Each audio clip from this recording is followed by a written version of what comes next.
compartir con Pedro. Vale. Bueno, mientras tanto voy presentando. Está la mesa sobre objetos de belleza y moda. Y la primera presentación es de Pedro Megue Rosso, director del Centro Interdisciplinario de Estudios Interculturales, junto con Emilia Miller, que es doctora en Historia de la Universidad Católica, que tiene una investigación vistiendo la modernidad, ¿no? Sí, muy interesante. Con el título Textiles chinos como factores identitarios de la femineidad chilena. Les pido, eso sí, el tiempo, que sean como bien, viendo que somos hartos, entonces que ahí... ¿Cuál es el tiempo? Se están considerando 15 minutos. Perfecto. ¿Vale? Uso este mismo, perdón. Cambiémonos primero de... Más cerca del... ¿Ahí? Ya. Muy buenas tardes. Muchas gracias por la invitación. Estamos muy contentos, ¿no es cierto? ¿Puedo hablar por ti, Pedro? De estar aquí. Vamos a empezar para que no perdamos tiempo. Pero hoy, bueno, ¿cómo voy pasando?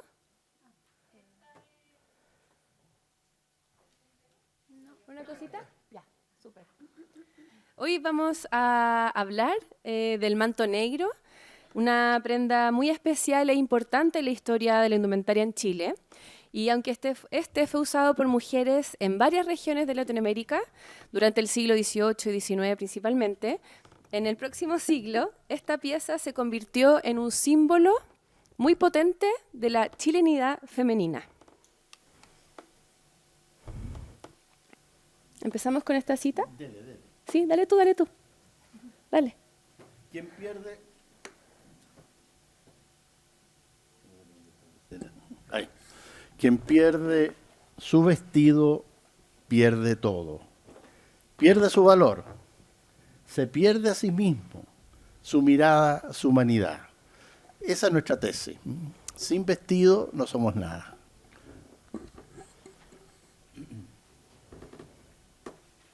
Dale tú. Ya lo dije, entonces se me había quedado en... Sí, pero volvemos a la idea de que este manto se va a volver un potente símbolo de chilenidad femenina. Chilenidad femenina, femineidad, es el dispositivo simbólico que se agrega al cuerpo femenino culturalmente. Esa es nuestra definición. Es una agregación, en definitiva, al cuerpo. Convencional y situado por medio de la vestimenta, que es un sistema significante, es decir, sensorial. Esta femineidad se traduce también en los gestos, que según George Simmel dan lugar a una peculiar relación de la mujer con el espacio. Es decir, este cuerpo tiene su femineidad, que es este sistema simbólico del vestuario que captura un entorno, un espacio.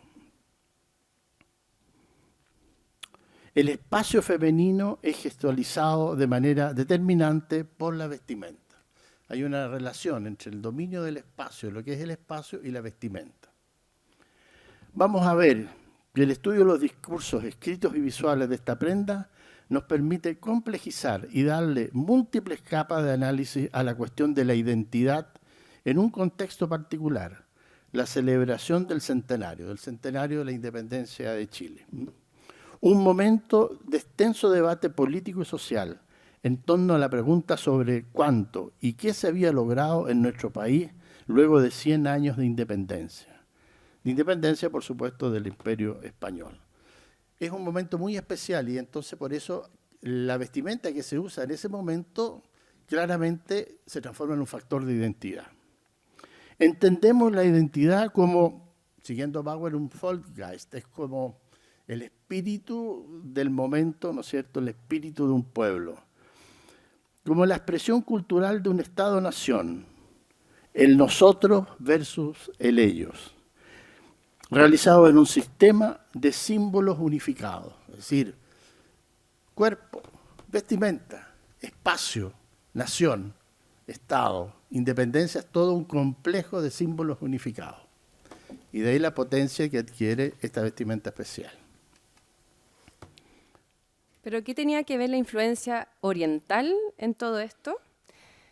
El manto negro que vistió esta imagen de la mujer chilena por excelencia, un tipo de representación escópica, es decir, visual y táctil, y que fue ampliamente difundida en Chile y el mundo, como vamos a ver más adelante, estaba confeccionado en China.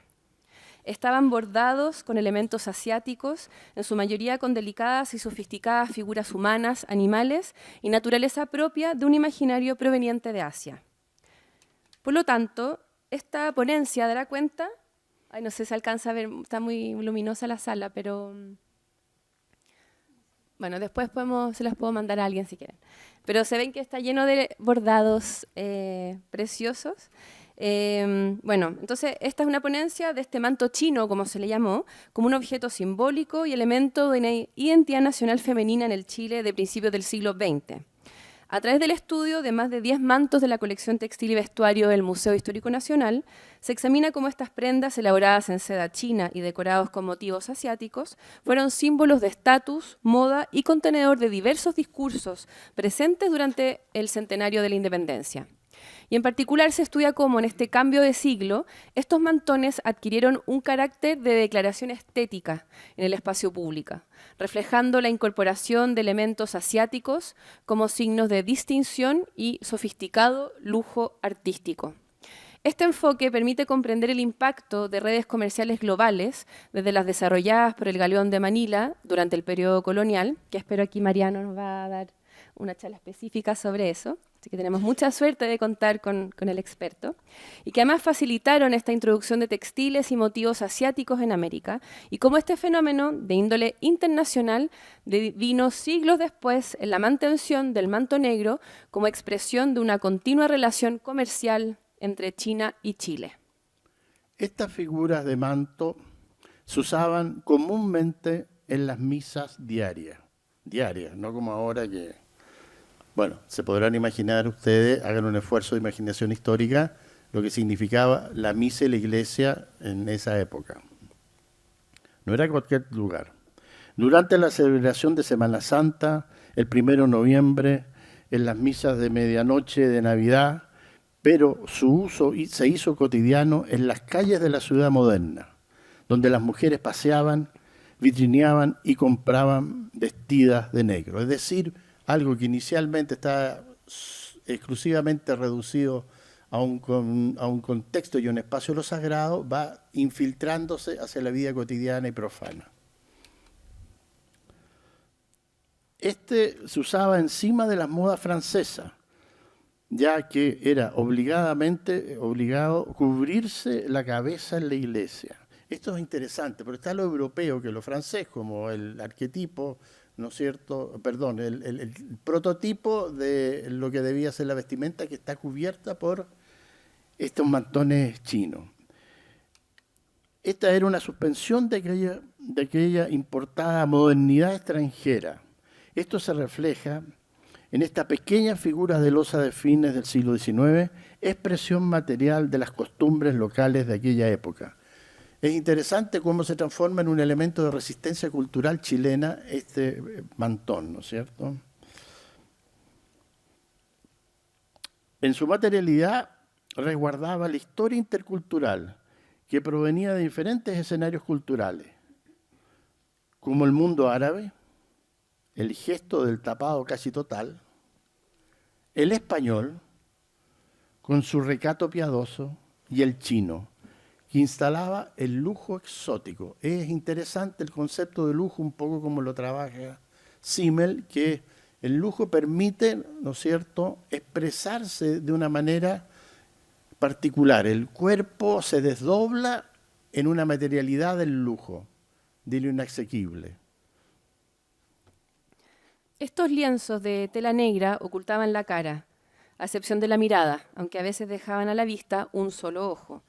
Si las tapadas, aquellas mujeres típicas de la cultura limeña del siglo XIX, desaparecieron a fines de este siglo, el acto de cubrir la cabeza y el cuerpo con un gran manto oscuro estaba aún lejos de desaparecer en el quehacer cotidiano de las mujeres chilenas. Esta figura rebujada era sinónimo de obligaciones piadosas, pero el místico manto se profanó, como mencionaba Pedro, en su roce con la urbanidad del centro santiaguino.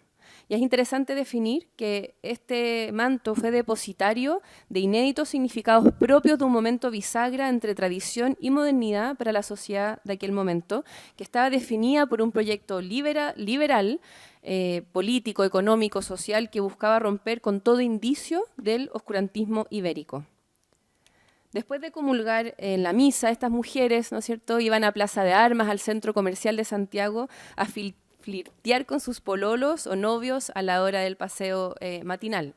De este modo, lo sacro y lo mundano se combinaban en sus apreciaciones, ya que si el manto era expresión de decoro religioso, de igual modo su empleo inducía una provocación en el sexo opuesto.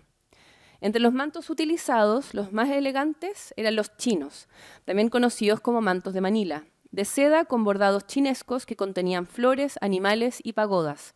En Chile se expandió el uso de esta versión completamente negra, sin flecos. Estos se convirtieron en dispositivos estéticos que determinaron el gusto de la élite femenina de la época, creando una distancia social que aseguraba su posición de privilegio. Y fue tal ubicuo su uso en la vida cotidiana de estas mujeres que llegó a ser símbolo de identidad nacional.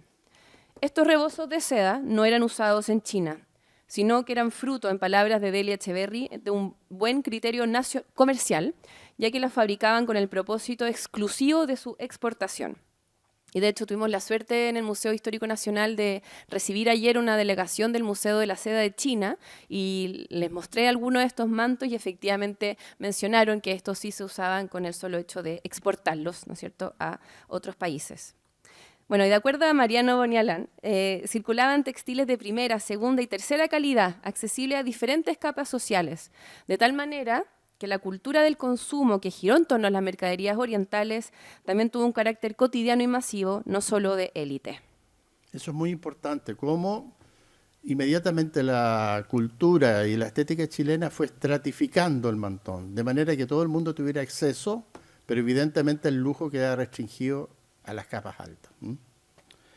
Luego del fin de los galeones, los mantos siguieron llegando a Chile a través de un comercio discreto realizado por migrantes chinos. Y ahí hay toda una instalación del comercio y de las diferentes tiendas en Santiago y en el resto de Chile, sobre todo en el norte de este comercio. En palabras del afamado cronista Joaquín Eduardo Bello, léanlo ustedes ahí. Sí, aquí el tenemos Galeón. Aquí hay la tienda famosa. Esta es la versión peruana, no tenemos fotografías todavía de la versión chilena, pero según sus palabras, recuerdo que en esa tienda vendían mantos, los mantos de seda negros de nuestras madres, que vimos lucir en sus cabezas en los momentos solemnes de nuestra niñez y adolescencia. Los mantos de Win On Chong eran preciosos y eran cuidados como alhajas entre cartones y papeles como nieve blanco. Lo interesante es que muchos de los registros y documentos que tenemos asociados al manto vienen de estos memorialistas de este periodo que lo van a asociar con sus madres, con toda esta cosa familiar de estos ritos cotidianos. Entonces, así es como nosotros accedimos, ¿no es cierto?, a esta cosa más bien afectuosa asociada al manto, asociado con la maternidad y con la familia. En el contexto de introspección producida por el centenario de la independencia, esta prenda tuvo un papel central en la definición, dispuesto por las clases dirigentes, de un tipo de feminidad que apelase a todas las mujeres por igual. En efecto, daba cierta impresión de homogeneidad femenina. Somos muy democráticos los chilenos, siempre preocupados por esto de alguna manera, generar un efecto democrático. Es decir, cómo va pasando de arriba hacia abajo la utilización de esta prenda. El manto era una de las pocas prácticas que tenían en común la aristocracia, las damas aristocráticas de la sociedad y aquella costurera que salió a marchar. Hay una imagen ahí que pueden ver ustedes, el 1 de mayo, las costureras marchando en un acto de solidaridad gremial. Y por supuesto con sus mantones. La globalización de la moda extranjera coexistía con la ratificación de un nacionalismo donde el manto tenía una función central en la creación de un prototipo de la mujer chilena, por medio de la reproducción masiva en forma de collage fotográfico. Esta imagen se actualiza en la resignificada y controvertida símbolo patrio del mantón. En medio de un contexto crítico a un sistema político dominado por la élite política, omnibulada por el lujo y el despilfarro, eso del despilfarro es una idea nuestra, pero es muy probable que así haya sido. Sí, hay fuentes que lo indican. La historiadora no falla. Me perdí, ¿eh? Sí. El manto opera como un lienzo redentor ante la ostentación y como último rastro de virtud de una aristocracia decadente. Eso es muy interesante, cómo el manto se transforma en un signo, en un índice de virtud, que tiene que ver con este catolicismo, diríamos, arcaizante de la sociedad santiaguina y chilena en general. El uso de esta prenda era indicativo de que la clase dirigente no se había extranjerizado del todo y de que su tradición hispánico-católica seguía vigente en la figura de la piadosa. Con el centenario se exaltó su modelo católico y femenino para representar a la identidad nacional. Es un elemento, como les dije, de resistencia simbólico ritual de nuestra nacionalidad frente a la avalancha de los extranjerizantes, principalmente francés y británico. Los extranjeros también contribuyeron a la exacerbación de esta prenda como un atributo autóctono de las mujeres de Chile. Varios viajeros se detuvieron a describir e ilustrar este sencillo traje, que para algunos enaltecía como ningún otro la belleza chilena.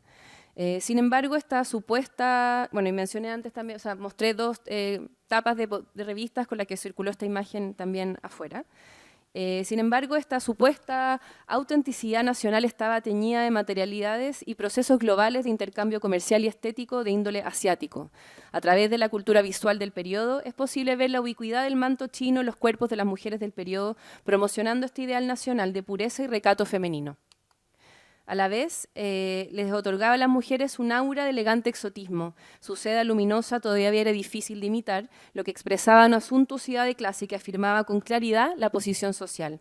Asimismo, no solo la prenda era indicativa de belleza y ostentación, las cajas lacadas donde se guardaban eran recordadas también por los memorialistas como verdaderas obras de arte decorativo. Sin embargo, es importante afirmar, y con esto terminamos, que esta exaltación del objeto se refería a un oriente puramente estético, que poco tenía que ver con el trato hacia los migrantes chinos presentes en Chile durante el periodo. Pero su fuerza decorativa, ostentosa y lujosa, exótica también, colmó la cultura material nacional, incluso formando parte del uniforme de la mujer chilena de élite. Muchas gracias. Muchas gracias. Y aquí traje un manto chino, no es del museo, no se preocupen, por si después queremos mirar e incluso tocar estas prendas tan significativas. Y modelarlo para... Muchas gracias, Pedro y Emilia. Muy interesante lo que acaban de presentar. Bueno, un poco por el tiempo, vamos a saltar de inmediato a la segunda presentación con Mariano Bonialian. Con el título La ruta de la seda china en la historia de América Latina colonial.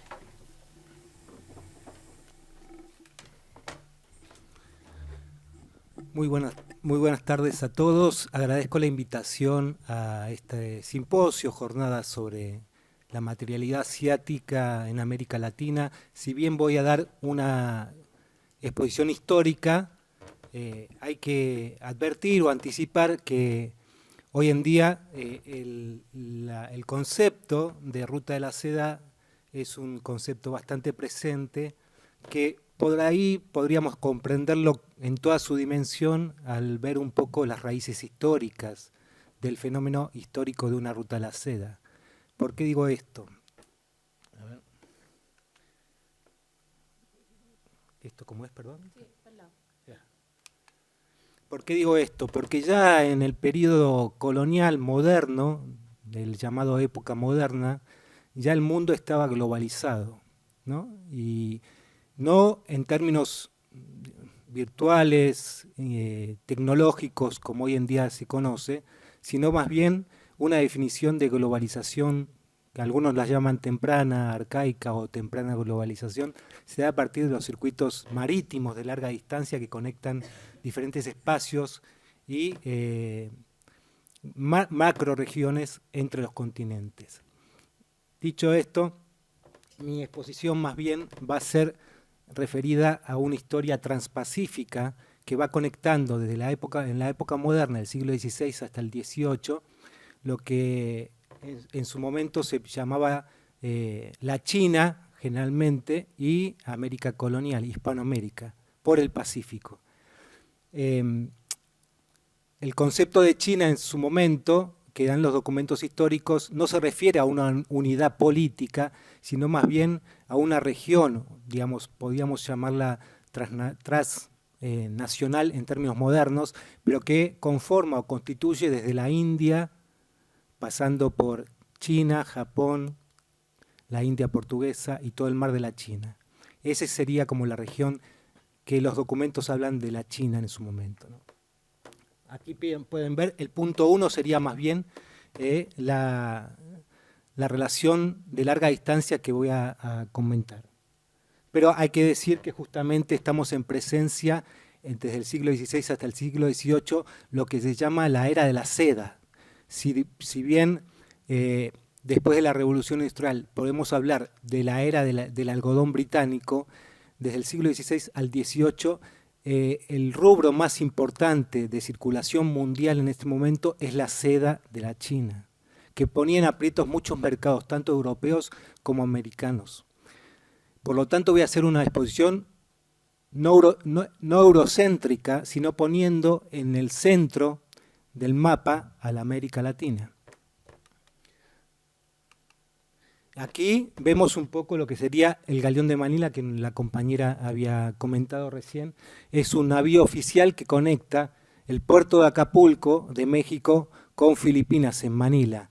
Es un galeón oficial autorizado por la corona española para transitar durante una vez al año, a veces dos, para comerciar e intercambiar productos. De América particularmente se llevaba plata americana de México o del Perú, y de China, de Filipinas, se traía los mantos de Manila, seda china, porcelana, biombos, escritorios, peines, algodón de la India, un abanico de productos del Oriente que venían al consumo del mercado americano. Para tener una idea, porque hablo de una historia no eurocéntrica, habría que decir que China, antes de la Revolución Industrial, era considerado y definido como un nodo global, no en términos de expansión territorial, imperialista, como por ahí nosotros estamos familiarizados con las potencias europeas, sino que era un nodo global introspectivo, endógeno, que es como una especie de burbuja que atrae agentes, recursos y expediciones hacia su territorio. En ese sentido hablamos de un nodo global. Era un polo global y en este momento de la globalización temprana se la llama un poco de carácter bipolar, en el sentido que Europa y China son los nodos globales de esta globalización. Por lo tanto, vuelvo nuevamente a este mapa, América Latina colonial en este momento se encuentra en una suerte de tensión espacial. Tensión por la tentación que trae o que atrae lo que sería el polo global chino por el Pacífico y el polo occidental europeo por el lado atlántico. La ruta de la seda que vamos a inscribir en este momento sería más bien la construcción, el esqueleto ilegal, informal, que va desde México hasta Chile o Buenos Aires, creado por los propios agentes americanos, que ponen aprietos lo que sería el comercio transatlántico, la razón noratlántica. Esto sería largo de explicar en esta breve exposición que puedo hacer, pero hay datos que he realizado en las investigaciones que dicen que el Pacífico en este momento, las relaciones transpacíficas y donde la ruta de la seda es fundamental, es la columna vertebral, ponía en aprietos y comprometía todo lo que eran los circuitos atlánticos hacia Sevilla, España, desde América. ¿Por qué digo nodo global? Justamente, y aquí doy una pequeña frase de un viajero franciscano de la época, Martín Ignacio de Loyola, que es el sobrino del fundador de la orden jesuítica de Loyola, todos conocemos, que dice: una de las cosas que más se admira a los que van a este reino de China es ver la infinidad de navíos y barcos que hay en todos los puertos de él, que son tantos, habiendo en la ciudad de Macao más navíos y bajeles que en toda España. Por lo tanto, una expresión de nodo global chino se da un poco en lo que es el terreno marítimo, la estructura marítima y la dinámica marítima de la época. Acá quiero, no por banalidad, sino justamente para darles a conocer que es este libro, China en la América Colonial. Ahí doy cuenta en detalle de lo que es la ruta de la seda china, ¿no? Es un capítulo extenso, que, o casualidad, fue traducido al mandarín. Aquí lo tienen en el lado derecho, que fue hace poco, en el año 2023, hace 2 años nomás, fue traducido, y no es casualidad, porque justamente la Academia China encontró en este libro las raíces históricas y los fundamentos históricos para fundamentar su política internacional actual. Por lo tanto, esta idea de que la historia es algo inservible o inútil, en un punto no es tan así. Un poco han tomado esta investigación para tratar de fundamentar en términos diplomáticos su política actual, que todos nosotros sabemos. Y acá sí llegamos al corazón de la exposición. Este sería el mapa de la ruta de la seda. Una ruta de la seda que se va construyendo justamente a partir del galeón de Manila. Como vemos acá, es el galeón de retorno de Manila hacia Acapulco, pero después en Acapulco no solamente la seda china responde al mercado consumidor mexicano, que es justamente el mercado consumidor exclusivamente autorizado para consumir seda china, sino como una suerte de cascada, va bajando hacia todos los mercados americanos, desde Centroamérica hacia América del Sur. Vemos que también el comercio y el trato de cabotaje de corta distancia también son por ahí las herramientas indispensables a la hora de pensar esta ruta de la seda. ¿Cómo construí esta ruta de la seda? No a partir de los registros documentales oficiales, sino justamente a partir de los inventarios familiares. Me di cuenta, justamente viendo diferentes archivos de los países latinoamericanos, cómo esta seda se consumió de manera masiva en todos los mercados que van hacia México, hacia el sur, es decir, desde Centroamérica hacia América del Sur. Esto da cuenta de que hay las herramientas metodológicas para saber un poco la situación de cómo poder construir un fenómeno histórico, no solamente a partir de los registros oficiales o por series o económicas a la hora de pensar esta ruta. Ahora, sería más complejo exponer por qué razón esta situación de drenaje de la ruta de la seda china hacia el sur se realiza. Ahora por ahí voy a mencionar algunas cosas muy elementales, pero también dar cuenta de que esta ruta de la seda es la que puso en aprietos el comercio atlántico Europa-América, porque justamente limitó el consumo de seda de España en el periodo moderno, y también terminó por, digamos, no cultivar la morera, la seda autóctona en América, porque era más barato traerla desde China. Ahora bien, ¿por qué barato? Y esto quiero hacer una pequeña relación con la brillante exposición que hizo una colega en la sesión anterior, tratando de mostrar los museos de élite y el museo popular, que da cuenta de esta situación. Nosotros tenemos el sentido común nuestro está muy asociado en lo que es la seda de élite de China, porque los museos así lo fijan, porque tenemos una suerte de fijación visual de que esos eran los productos realmente que se estaban consumiendo en la época histórica en América. Y perdón que haga esta mención, pero eso no es así, o es parcial, es decir, es solamente una mirada parcial de este fenómeno histórico. Acá les muestro lo que sería un documento histórico llamado Memorial sobre el trato de la China con Nueva España, que lo realizó Horacio Levanto. Horacio Levanto en 1620 genera un escrito, se está terminando el tiempo, así que va a quedar muy corto e incompleta esta exposición. Horacio Levanto es el presidente de la Casa de Moneda, y entonces da cuenta de cómo era el comercio de seda china en este momento. Y lo que dice él es justamente lo siguiente. Se divide en 5 jerarquías este comercio. Era un testigo ocular de lo que estaba ocurriendo. Uno es la seda madeja, peso y trama, lo que traía el galeón desde Filipinas. Otros son justamente los tejidos de seda, los confeccionados.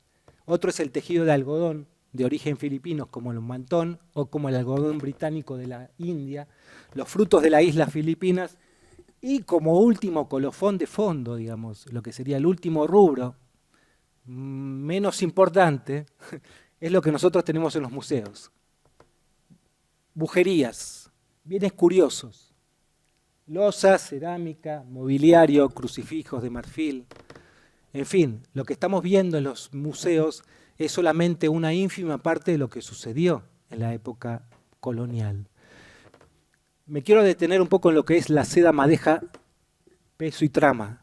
Es justamente seda sin confeccionar la que traen. Y justamente la seda sin confeccionar que llega a Acapulco, a México, y que se drena a toda América Latina, se confecciona en América. Por lo tanto, es un producto que se convierte en occidental. Es decir, un producto producido en Oriente se convierte y se hace una metamorfosis en un objeto occidental a la hora de pensar en un producto habitual al consumo familiar hispanoamericano.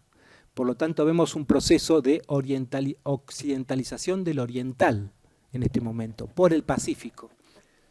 Esto también da cuenta de cómo la relación con China en este periodo colonial fue positiva, no fue negativa, en el sentido que justamente promovió la industrialización de América, porque justamente la seda en peso, en rama o en trama, los propios obrajes, que habían varios en México y también en el Perú, producían la seda para realizar la finalización del producto terminado. Voy a terminar acá porque no voy a terminar.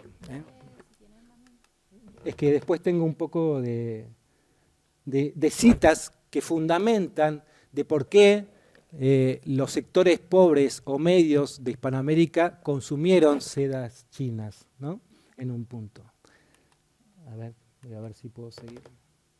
Acá hay una muy interesante, dice, las mercancías chinas, que lo dice el virrey del Perú en 1594, finales del siglo XVI, muy temprano. Las mercancías chinas son tan baratas y las españolas tan caras que me parece imposible recortar ese comercio hasta el punto que en este reino, en el Perú, en el virreinato del Perú, se deje de consumir productos chinos, ya que un hombre puede vestir a su mujer con sedas chinas por 200 reales, que serían 25 pesos, mientras que no podría proporcionarle vestidos con seda española por 200 pesos. Lo está diciendo el virrey del Perú. Otra de Luis de Velasco, también virrey de Nueva España en 1609. Lo que viene de las islas, los lienzos son convenientes para la gente de servicio y pobre de ambos reinos, es decir, de México y del Perú, por ser baratas y de tanto provecho que los que de allí vienen, es decir, España, se traen que cuestan 3 doblados. También vienen cantidad de seda en mazo, justamente la que no está confeccionada, que aquí se beneficia, en que se ocupa y gana la comida gran suma de gente, de españoles e indios, mujeres y muchachos pobres, que faltándoles este subsidio han de morir de hambre o mendigar en vejación y desconsuelo de la República, que está llena de pobres que ya no se los puede ayudar. Es decir, justamente era imposible frenar el comercio asiático porque justamente daba de comer a los centros obrajeros donde trabajaban los propios productores de seda china. Acá hay otra cita, es decir, hay varias citas, no voy a seguir con esto. Lo interesante también en esta cita que figura acá en esta imagen es que justamente hace una distinción el gobernador de Filipinas mostrando que cuando se habla de lo que es la ropa de China, que nosotros pensamos que es una ropa de China de élite, se la está confundiendo o la generalizan con lo que sería la ropa de algodón británico de la India, particularmente la que se producía en ese momento en lo que serían los centros obrajeros de la India, que era más bien de élite. Entonces, justamente, como el galeón de Manila también traía algodón de la India, y uno cuando ve y percibe y estudia los cargamentos se da cuenta que los precios de los algodones británicos de la India son mucho más caros que las sedas chinas que vienen con el galeón de Manila. Se da cuenta que hay que discernir, hay que dividir y percibir la distinción entre lo que es ropa oriental de la India y ropa oriental de China, mientras que la ropa de la China es particularmente o en su gran mayoría para gente o para el consumo masivo y pobre, el algodón de la India británica es para élite. Bueno, y ya finalizo con esto, justamente que este comercio más estudiado en la secundaria o en lo que es nuestra familiaridad occidental sobre los sistemas de galeones y flotas españoles, es justamente el que se puso en aprietos y comprometido a partir de del desarrollo y la dinámica de la ruta de la seda china. ¿Por qué digo esto? Porque justamente la ruta de la seda china no solamente traía de Acapulco hacia Sudamérica bienes chinos o seda china, sino que también desde México traía los productos europeos que se traían con la flota de Veracruz, la que nosotros conocemos como el comercio entre Sevilla y Veracruz. En Acapulco se reexportaba hacia el sur seda china, pero también ropa española. Entonces, la ruta de la seda china promovía el comercio entre México y Sevilla, pero al mismo tiempo comprometía, y de hecho puso en crisis, lo que sería la flota de Portobelo, esa ruta generada por los galeones de Portobelo que comunicaban Sevilla con Panamá.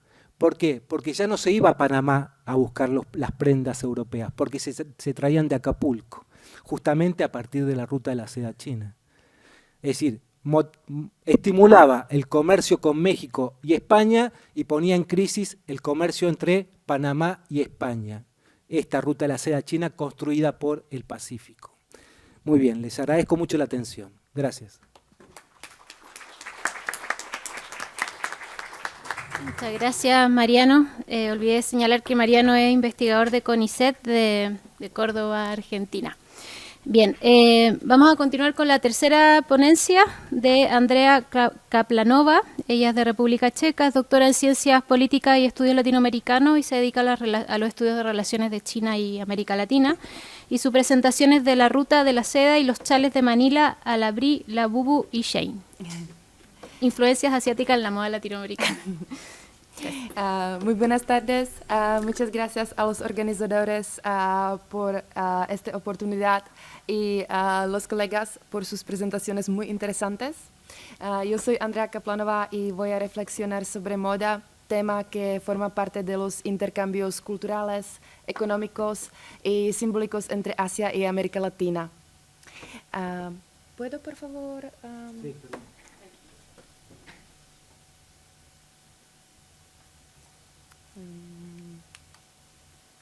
Vale. Este recorrido comienza en el siglo XVI con Galeón de Manila. Pasa por los talleres que fundaron los migrantes asiáticos, diseñadores actuales que combinan tradiciones asiáticas y latinoamericanas y llega a plataformas digitales como Shein y Fenómeno Labubu. Esta investigación adopta una metodología cualitativa e interdisciplinaria, situada entre la historia cultural, los estudios de moda y las relaciones internacionales. Como fue mencionado anteriormente, Galeón de Manila o Nao de China conectó Manila con Acapulco. No solo transportaba mercancías, sino también estilos y significados. De entre otros, se llevaban sedas chinas y japonesas y bordados filipinos. Un ejemplo clave, como fue mencionado anteriormente, es el mantón de Manila, que se convirtió en un símbolo cultural en España y América Latina. En la cultura charra mexicana, festividades peruanas y flamenco español. Aunque se llama mantón de Manila, fue producido en los talleres de seda de Cantón o Guangzhou en el sur de China. Desde el delta del río Perla, los artesanos hacían telas finas con bordados cantonés, tradición conocida por composiciones densas, paletas de colores vivos, hilos de seda que crean un juego sutil de luz y profundidad. Fueron bordados con punto satinado, punto largo y corto, que se llama en inglés needle painting, que permite sombreados delicados como la pintura con tinta china. Algunos mantones de alta calidad fueron bordados por ambos lados casi idénticos. Los materiales eran lujosos, sedas damasco, tafetán, crepe de China, a veces bordados con hilos de seda y metálicos. La superficie combinaba textura, brillo y dimensión, un lenguaje visual que reflejaba el ideal chino de armonía entre naturaleza, artesanía y belleza. Los símbolos tenían significado profundo en China. En peonía representaba riqueza y honor. El fénix simbolizaba virtud femenina y armonía marital. El dragón, autoridad imperial y buena fortuna. Durante el viaje transpacífico, estos símbolos cambiaron. Cuando los mantones llegaron a Sevilla, Lima o Puebla, sus motivos ya no se entendían por su cosmología original, pero más por su color, sensualidad y exotismo. Lo que en China era imagen de fortuna o moral, aquí se volvió indicativo de lujo, feminidad y distinción social. El mantón es generalmente un gran chal cuadrado, típicamente de entre 104 hasta 190 centímetros, doblado en diagonal, formando un triángulo colocado sobre los hombros de modo que el punto delantero cubra las manos. El flaco largo y nudo fuerte, hoy muy reconocible del mantón, no era de origen chino. Fue añadido en España, inspirado en tradiciones de macramé español, dando al mantón movimiento rítmico y táctil. En España y después en América Latina, este fleco adquirió valor expresivo. Simbolizaba sensualidad y movimiento, sobre todo en la danza. En el siglo XIX, mujeres de élite lo usaban como símbolo de estatus en vestidos de gala, ceremonia o iglesia. También se usaba para decorar, sobre pianos, sofás o como pieza visible de lujo. En el flamenco, el mantón se convierte en extensión del cuerpo del bailarín. Su peso, su fleco, su tamaño se manipulan con gestos específicos de brazos y muñecas. No se trata solo de estética. Las comunidades asiáticas han sido agentes activos en los ecosistemas de modas locales. En el siglo XIX, miles de chinos se establecieron en Perú, México y Cuba. Más allá del trabajo agrícola, muchos comerciaban textiles, importando sedas y satines que influyeron en la moda local. En Lima y La Habana, sus tiendas se volvieron centros a intercambio material. En México, descendientes de migrantes chinos expulsados están recuperando conocimiento textil ancestral y lo están fusionando con moda urbana. A finales del siglo XIX, los migrantes japoneses trajeron prendas como el kimono usado en festividades. A medida que pasaron los años, la estética japonesa se mezcló con sensibilidades latinoamericanas, influyendo en la sastrería y el uso de fibras naturales. Desde la segunda mitad del siglo XX, la migración coreana hacia Brasil y Argentina transformó el mercado textil. Familias coreanas en Sao Paulo y Buenos Aires dominan sectores importantes de la industria del vestido, especialmente la moda rápida. En este caso, la materialidad no es solo objeto, sino toda una cadena de producción que influye en cómo se viste la población local. Estos ejemplos muestran que la migración no trajo solo personas, sino también conocimiento textil, estilos y redes comerciales. En esta parte vamos a ver ejemplos de diseñadores contemporáneos que son influidos para estilos asiáticos. Un primer ejemplo es Italia Segovia de México, conocida por estilo Chikanjuku. Fusiona estética chicana con estilo Harajuku japonés. Sus diseños han llamado la atención tanto en México como en Japón. Entre sus piezas destacan vestidos con encaje, moños y textiles religiosos, mezclados con siluetas inspiradas en la cultura chicana, como camisas oversized y gorras planas. Sus prendas son coloridas, cargadas de accesorios, circulan mucho en TikTok e Instagram. Representa cómo la juventud mexicana usa Japón para proyectar identidad y creatividad digital. Ella expresó que más allá de una marca, nosotros lo vemos también como subcultura. Otro ejemplo es Jorge Luis Salinas de Perú con su kimono de alpaca. Él presentó kimonos hechos con alpaca andina por artesanos locales. Las texturas, el volumen y la combinación de colores definen estos atuendos.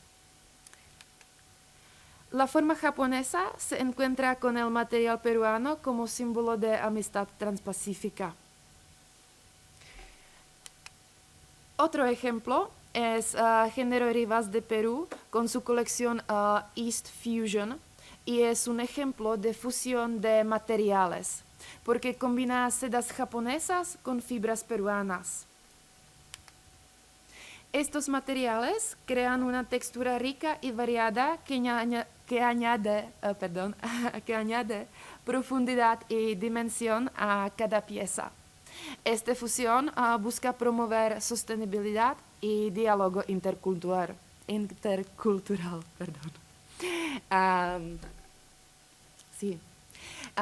En contraste con alta moda, la influencia contemporánea más masiva viene de plataformas como Shein y Temu, marcas chinas que han transformado la moda en América Latina y también en otras partes del mundo con estrategias de velocidad, escala y precio bajo. Temu funciona como mercado agregador, conectando fábricas directamente con consumidores. Shein compra diseños y produce bajo su marca y lanza hasta 10,000 estilos nuevos diarios, lo que rompe el calendario clásico de moda de 4 temporadas. Su éxito en América Latina y otras regiones se debe a 2 factores. Primero, precio accesible. Órdenes de Temu son usualmente $25 y clientes de Shein gastan usualmente $100 mensuales, muchas veces sin pagar aduanas por la regla de minimis. Sin embargo, por ejemplo, en Chile, desde 25 de octubre de este año, todas las compras internacionales realizadas desde Chile deberán pagar el 19% de IVA, incluyendo plataformas como AliExpress, Shein, Temu y otros, lo que encarece directamente el costo final para los consumidores. Segundo, la proximidad cultural. Marketing de influencers, microtendencias, redes sociales hacen que estos espacios digitales se sientan aspiracionales y participativos. Shein se basa en los datos de los clientes y el historial de búsqueda con la ayuda de algoritmos de inteligencia artificial para discernir las preferencias y patrones de moda emergentes. Y detrás de este glamour hay acusaciones de cadenas productivas opacas y explotación laboral. Jornadas por muchas horas, 7 días a la semana, poco pago, pocas protecciones legales. También hay acusaciones de uso de algodón de Xinjiang a pasar de leyes como el Uyghur Forced Labor Prevention Act. Y desde un punto de vista ambiental, la industria consume muchísima agua y muchos productos terminan en vertederos. Por eso es importante si consumidores son informados y realizan aspectos de consumo rápido en la moda. Aun con estos problemas, no se puede ver solo Shein y Temu como explotadores. También representan una nueva forma de influencia china en América Latina y todo el mundo. Otro ejemplo de fenómenos contemporáneos es Labubu, que entra en el mundo de moda con celebridades que lo ponen a sus bolsas diseñadoras. Labubu, un juguete de diseñador creado por el artista de Hong Kong, Kasin Lung, y producido por Pop Mart en China, es un ejemplo claro de cómo la estética china contemporánea circula globalmente a través de objetos cotidianos con carga emocional. Visualmente, Labubu mezcla cultura kawaii japonesa, motivos de cuentos occidentales y arte urbano de Hong Kong.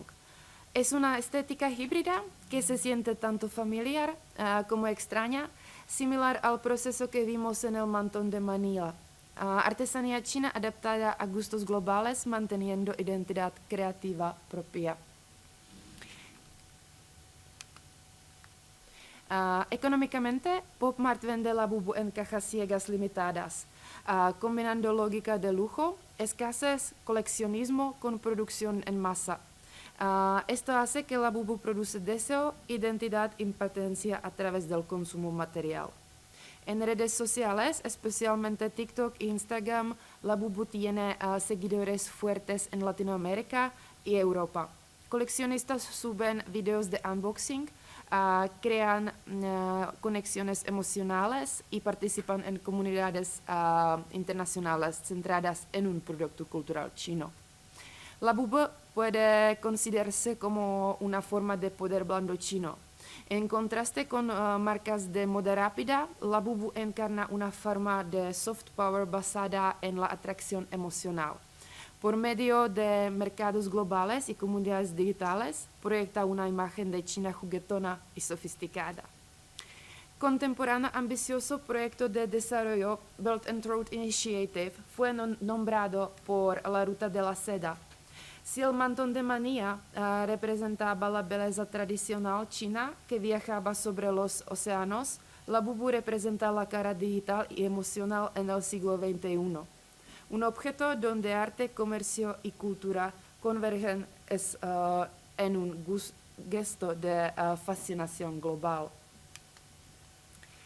Para concluir, la moda no es algo superficial o solo decorativo. Es un archivo vivo de intercambios culturales, migración y creatividad. En el contexto actual de crisis ambiental y sobreproducción de textil, es urgente repensar la moda con una ética de cuidado, memoria y colaboración intercultural. Muchas gracias por su atención.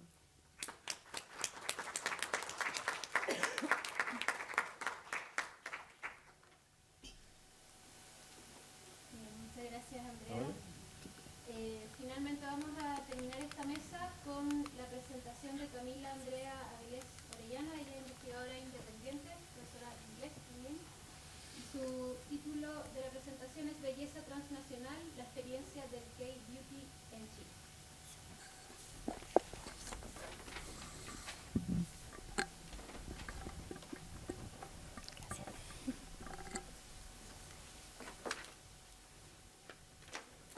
Buenas tardes a todos, todas las presentes. Mi nombre es Camila Avilés. Soy estudiante del Magíster en Estudios Coreanos de la Universidad Central.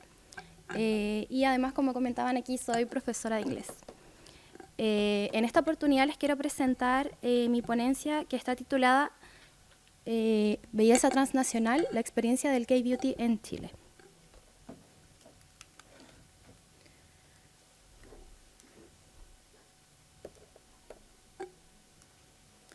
Bueno, aquí les muestro un poquito del índice del orden de lo que va a ser mi presentación. Se estructura en 6 apartados principales, donde primero voy a definir qué entendemos por K-Beauty.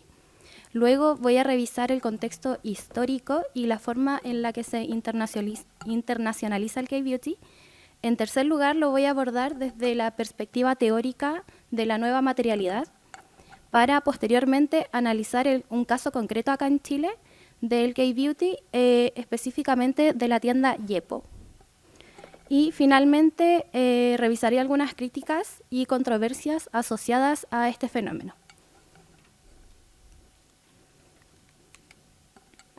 Bueno, ¿qué entendemos por K-Beauty? El término K-Beauty hace referencia al conjunto de prácticas, productos e ideales estéticos que provienen de Corea del Sur y que forman parte del fenómeno cultural conocido como Hallyu o cultura popular coreana. Esto, más que un simple conjunto de cosméticos del objeto como tal, abarca una visión de cuidado personal basada en la constancia, la pureza y la naturalidad, influenciada en gran parte por la imagen de celebridades e ídolos del entretenimiento coreano, es decir, ídolos de K-pop.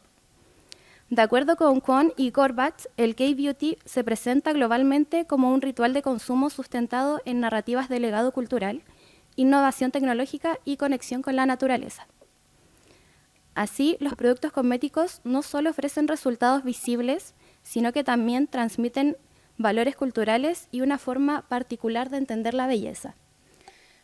Aquí quiero hacer un poquito la diferencia también con lo que es la belleza occidental, ya que la belleza occidental suele ser un gesto más transaccional al comprar los productos de belleza, y aquí hay un tema más de ritualidad cuando hablamos del K-Beauty.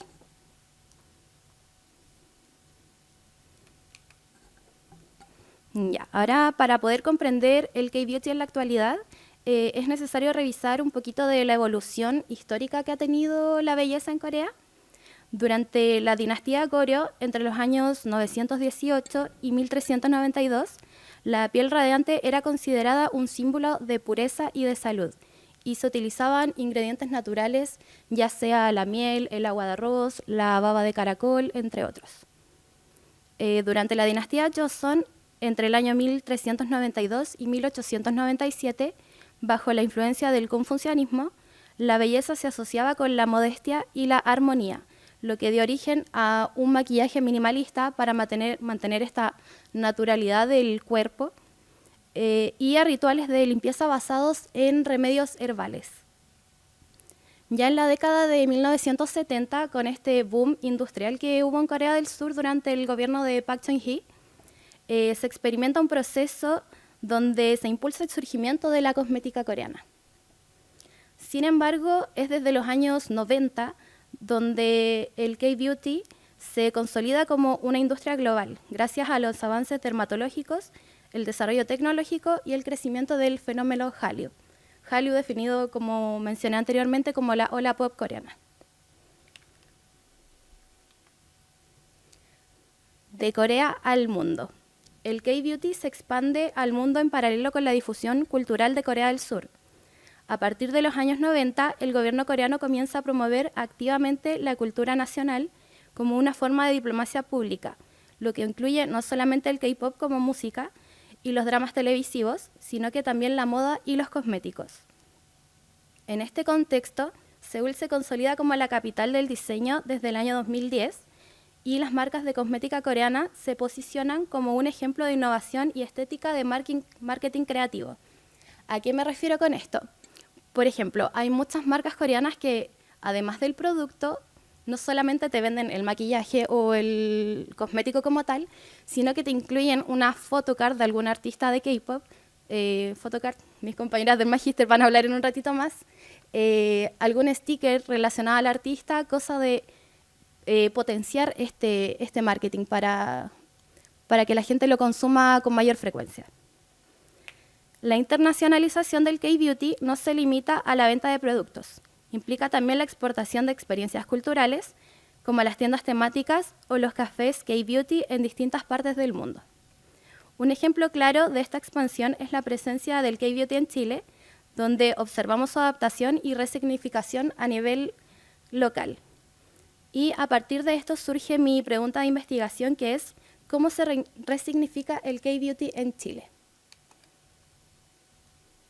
Bueno, para responder a esta pregunta, me es útil analizar el fenómeno desde la teoría de la nueva materialidad propuesta por autoras y autores como Bennett, Barat y Latour. Esta perspectiva entiende los objetos no como elementos pasivos, sino como actores que participan afectivamente en la vida social y cultural. Desde esta mirada, los productos del K-Beauty no son simplemente cosméticos, sino que al aplicarlos, las personas performan los ideales de belleza coreanos, incorporando normas culturales en su propio cuerpo. Cada crema, mascarilla o tónico se convierte así en un mediador material que vincula el cuerpo con discursos de pureza, juventud y autocuidado. En este sentido, el K-Beauty se diferencia de la cosmética occidental al ofrecer una relación que trasciende lo meramente transaccional, como les mencionaba anteriormente. No se trata únicamente de consumir, sino de participar en una práctica cultural y afectiva donde los objetos y el cuerpo interactúan de manera significativa, produciendo nuevas formas de subjetividad y pertenencia. ¿A qué me refiero con pertenencia? Pasa lo mismo que con el fenómeno del K-pop, se crean pequeñas comunidades acá en Chile, fenómenos que se pueden analizar desde TikTok, por ejemplo, chicas y chicos que están muy inmersos en el tema del K-Beauty, comparten consejos de autocuidado, comparten productos que les son útiles, y así se van creando estas pequeñas comunidades. De esta forma, el K-Beauty actúa como un puente material y simbólico entre Corea del Sur y los consumidores del mundo, reproduciendo y adaptando sus valores estéticos en nuevos contextos culturales.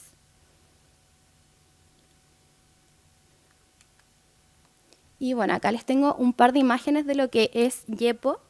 Yepo es una tienda acá en Chile y yo lo nombro también como un centro cultural de experiencia asiática que está ubicado acá en Santiago. Tienen varios locales acá dentro de Santiago. Yepo no se limita a vender productos cosméticos coreanos. Su propuesta también se centra en ofrecer una experiencia sensorial. Sensorial me refiero a que pueden probar los productos ahí mismo, tienen tester para poder probarlos ahí y tener este acercamiento. Y cultural, que recrea la estética coreana en su diseño, ambientación y servicio. Yepo, además de vender los productos de estética, también es una especie de cafetería. En esta cafetería también venden, por ejemplo, bubble tea, que son productos asiáticos, y eso hace que la gente vaya aún más a consumir estos productos. Además de libros donde enseñan la típica rutina coreana de 10 pasos para el autocuidado de la piel. Según la información disponible en su sitio web y en plataformas como TripAdvisor, Yepo busca transmitir felicidad y belleza natural, conceptos fuertemente asociados al discurso del K-Beauty. De este modo, la tienda actúa como un espacio de mediación cultural donde las consumidoras chilenas no solo adquieren productos, sino que participan simbólicamente de la cultura coreana. Este ejemplo evidencia cómo el K-Beauty se adapta al contexto local, generando nuevas formas de consumo e identificación cultural, en las que se entrelazan tecnología, estética y afectividad.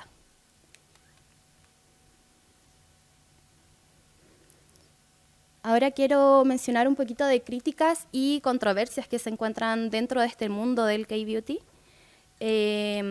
Por un lado, este promueve estándares de belleza difíciles de alcanzar, asociados a una piel perfecta, clara y sin imperfecciones.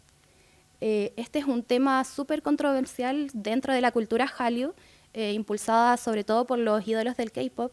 Este ideal de belleza que tienen, sobre todo desde una mirada latinoamericana, es algo un poco complicado de alcanzar. El tema de la piel clara es algo que no poseemos la mayoría acá en Latinoamérica y en Chile.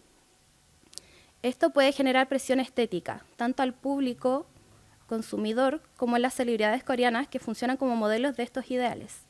Asimismo, se ha observado un aumento de la cirugía plástica y de los procedimientos estéticos en Corea, lo que algunos autores relacionan como la cosmetización excesiva de la vida cotidiana.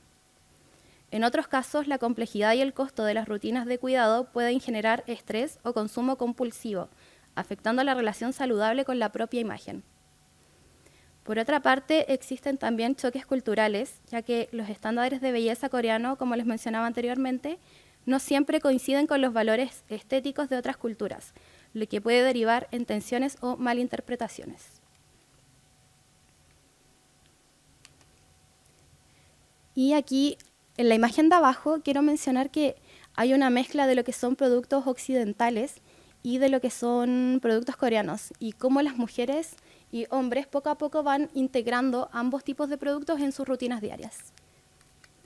Y en la imagen anterior también quiero mencionar, al lado izquierdo lo que tenemos son muestras de base de maquillaje de una marca llamada Fenty Beauty, que se especializa en tener una gran variedad de tonos de maquillaje, cosa que el K-Beauty no tiene en este momento y que es parte de las críticas que se le puede hacer. En síntesis, el K-Beauty es un fenómeno complejo que combina tradición, innovación y cultura. Más allá de lo cosmético, representa una identidad cultural que se materializa en los cuerpos y prácticas de quienes los adoptan desde diferentes partes del mundo. Su expansión global evidencia cómo la belleza puede funcionar como un puente intercultural capaz de conectar sensibilidades, valores y aspiraciones entre sociedades diversas. Desde la teoría de la nueva materialidad, comprendemos que estos productos tienen una agencia propia, moldean hábitos, emociones y percepciones de quienes los utilizan. No obstante, el K-Beauty también presenta tensiones y contradicciones. Fomenta la creatividad y el autocuidado, pero a la vez puede reproducir ideales irreales y presiones estéticas. En conclusión, el K-Beauty constituye un espacio de encuentro entre cuerpo y cultura y materialidad global, donde la belleza se resignifica constantemente a través del contacto intercultural. Hay un poquito de mi bibliografía y muchas gracias por su atención a todos.